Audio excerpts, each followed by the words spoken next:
प्रायोजक है दगरू सेठ jewellers, GM road near radio station. Darbhanga के लहरियासराय के बलभद्रपुर में स्थित अखिल भारतीय मैथिल भवन में पंचांग निर्माण को लेकर जुटे पंडित शनिवार को अखिल भारतीय मैथिल महासभा के परिसर में पंचांग निर्माण को लेकर पंडितों का जुटान हुआ। बता दें कि यह पंचांग निर्माण सावन से शुरू होकर आषाढ़ मास तक के हिंदी तिथि के अनुसार तैयार की गई है, तो वहीं वर्तमान का यह पंचांग जून 2026 तक चलेगा। इस संबंध में शनिवार की शाम 4 बजे मौजूद संस्कृत विश्वविद्यालय के पूर्व कुलपति पंडित डॉक्टर रामचंद्र झा ने कई बातों की जानकारी दी है। उन्होंने कहा कि इस बार लगन के साथ साथ जनेऊ मुंडन आदि के भी कई मुहूर्त हैं, जिसे बनाया गया है और जल्द ही लोगों के समक्ष प्रस्तुत किया जाएगा। तो वहीं संस्कृत विश्वविद्यालय के वर्तमान कुलपति ने भी कई बातों की जानकारी प्रदान की है। आइए सीधे सुनाते हैं क्या कुछ कहते हैं इस संदर्भ में पूर्व कुलपति एवं वर्तमान कुलपति मीडिया को। इस बार तो पर्याप्त मुहूर्त है। विवाह, उपनयन, गृहारंभ, गृह प्रवेश का, एकादशी यज्ञ का, देवादी प्रतिष्ठा का मुहूर्त सब बहुत है। सभी मुहूर्तों का हम लोगों ने लिस्ट बना करके यहाँ रख दिया है। अब वह सब आप लोगों को उपलब्ध करा दिया जाएगा और अपने अपने प्रचार माध्यम से आप लोग इसको दे देंगे जनता के बीच। कितने पंडित आए हैं, कहाँ कहाँ से आए हैं? यहाँ तो पंडित हैं विश्वविद्यालय में, जितने प्राध्यापक हैं उसमें कुछ यूपी के भी हैं, कुछ उससे भी बाहर के हैं और मुख्य रूप से सीतामढ़ी, सहरसा, बेगूसराय, सिमरिया धाम, दरभंगा, मधुबनी, इतने दूर के पंडित। पटना से भी आए हैं, मुफ्ती कुमार झा हैं, तो बिहार के मुख्य रूप से हैं ही और बाहर में जो संस्कृत विश्वविद्यालय में कार्यरत हैं वो लोग हैं। कितने लगन का योग बन रहा है इस बार? लगन का योग तो हमारे पास सूची बनी हुई है, वह हम आप लोगों को उपलब्ध करा देंगे तुरंत। पूरा लगन बना हुआ है, उसका चार्ट, उपनयन, विवाह, मुंडन, गृहारंभ, गृह प्रवेश, देवता की स्थापना, यज्ञ सब बना हुआ है। वो हम पंचांग जो बन रहा 1 साल के लिए बनाया जा रहा है। हाँ, ये कब से शुरू होगा, कब तक चलेगा?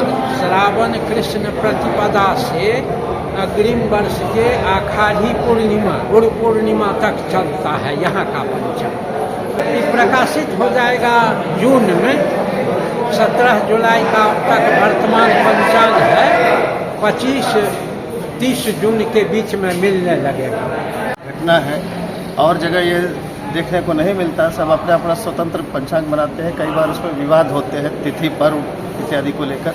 लेकिन यहाँ इस पंडित परिषद में जो है सब जितने भी आसपास के लोग पंचांग बनाकर लाते हैं और बैठकर सब निर्णय कर लेते हैं ताकि पर्व इत्यादि में विवाद न हो आपस में, और सब जगह पूरे समाज में सांस्कृतिक कार्यक्रम, धार्मिक कार्यक्रम ये सब सुचारू ढंग से चल सके, उसके लिए बहुत ही महत्वपूर्ण है मिथिला क्षेत्र का ये कार्यक्रम। ये वर्ष में एक बार ही होता है या फिर इसको अलग अलग तरीके से? नहीं, वर्ष में जब पंचांग बन जाता है, तैयार होता है, तो उसको सब यहाँ चेक कर लेते हैं, एक बार मिलान कर लेते हैं, उसके बाद सब अपना पंचांग छपेगा और सावन से जो है सब पंचांग लागू हो जाएगा। तिथि में क्यों बदलाव होता है? कभी किसी गणना में कभी चंद्रग्रहण के समय में भी हो जाता है। शास्त्रों में कई बातें हैं, तो यहाँ जो ज्येष्ठ पंडित है हमारे रामचंद्र जी गुरु जी हैं, सब पुराने जो हैं, ऐसे लोगों के समक्ष जो है उस पर निर्णय हो जाता है कि कई बार जो विवाद में कभी सूर्योदय से पहले आ रहा है, सूर्योदय के बाद आ रहा है, कौन कितना वेद है, कितना मान है, ये सारा निर्णय यहाँ हो जाता है। अच्छा, मिथिला पंचांग को जन जन तक पहुँचाने के लिए वेबसाइट के माध्यम से भी होना चाहिए क्या, कि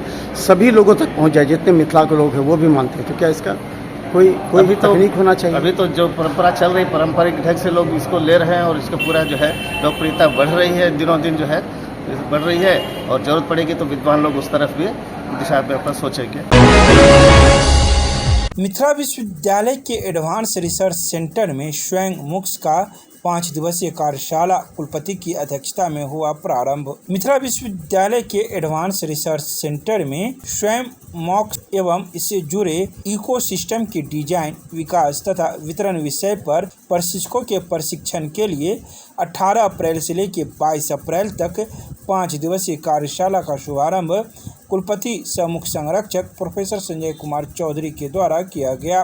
कुलपति ने इस प्रशिक्षण के महत्व को रेखांकित करते हुए प्रशिक्षकों से पूरे तन एवं मन से स्वयं प्रशिक्षण प्राप्त कर सभी कॉलेजों में दूसरे शिक्षकों को भी प्रशिक्षित करने तथा विश्वविद्यालय को अधिक से अधिक लाभ पहुंचाने के निर्देश दिए। उन्होंने प्रशिक्षण ले रहे सभी शिक्षकों को बधाई एवं शुभकामनाएं देते हुए कहा कि शिक्षकों को हमेशा सीखने की प्रवृत्ति होनी चाहिए ताकि वे विश्वविद्यालय की अपेक्षा पर खरे उतर सके। बता दें कि इस प्रशिक्षण कार्यशाला का शुभारंभ शनिवार को दोपहर 2:30 बजे किया गया।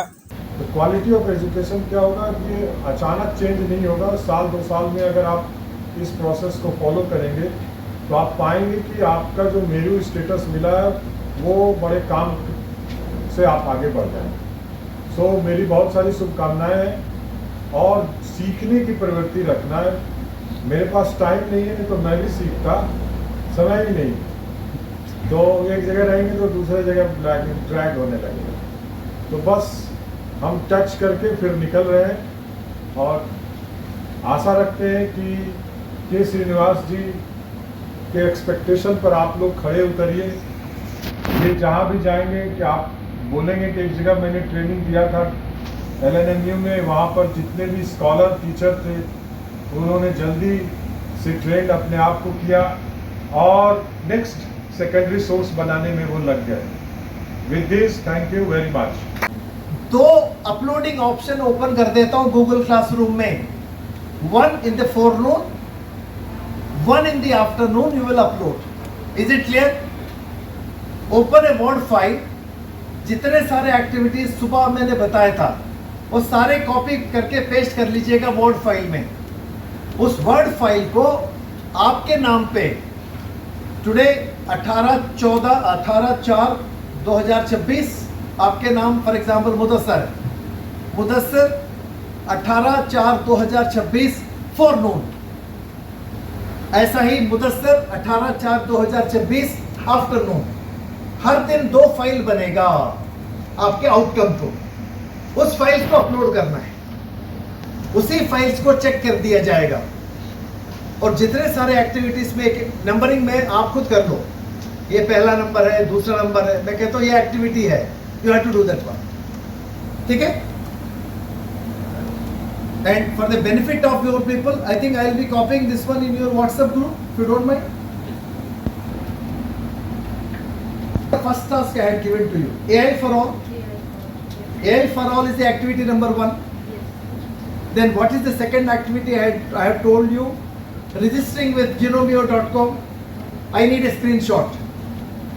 Registering with Canvas. Second screenshot. Okay. Then this is the third one, madam. This is the third one. Designing an experiential learner-centric blended classroom. Darbhanga के वरीय पुलिस अधीक्षक के द्वारा सभी थाना अध्यक्ष के साथ यातायात से संबंधित की गई समीक्षा बैठक, दिए गए आवश्यक दिशा निर्देश। शनिवार को दरभंगा के वरीय पुलिस अधीक्षक जगन्नाथ रेड्डी जला रेड्डी के द्वारा अपने कार्यालय कक्ष में सभी थाना अध्यक्ष के साथ समीक्षा बैठक आयोजित की गई। इस समीक्षा बैठक में सहायक पुलिस अधीक्षक और पुलिस उपाधीक्षक यातायात भी उपस्थित रहे। समीक्षा के क्रम में यातायात से संबंधित कई निर्देश, वरीय पुलिस अधीक्षक के द्वारा दी गई लंबित वाहन चालान को 1 सप्ताह के अंदर जमा कर उसकी प्राप्ति रसीद कार्यालय में जमा करना, आई रेड और ई-डार की एंट्री करने का निर्देश, दुर्घटना वाले हॉट स्पॉट की सूची बनाकर उसके सुधार हेतु उपाय की सूची तैयार करने हेतु निर्देश दिए गए। प्रत्येक दिन वहां जांच कर वाहन चालान करने हेतु दिशा निर्देश दिए गए। इसके अलावा प्रत्येक दिन वाहन चेकिंग और इसके फलाफल का रिपोर्ट संबंधित कार्यालय में भी देने का दिशा निर्देश दिया गया। इसके अलावा वरीय पुलिस अधीक्षक ने कई आवश्यक दिशा निर्देश मौजूद पुलिस पदाधिकारियों को दिया। तो वहीं यह बैठक शनिवार को दोपहर 3 बजे आयोजित की गई।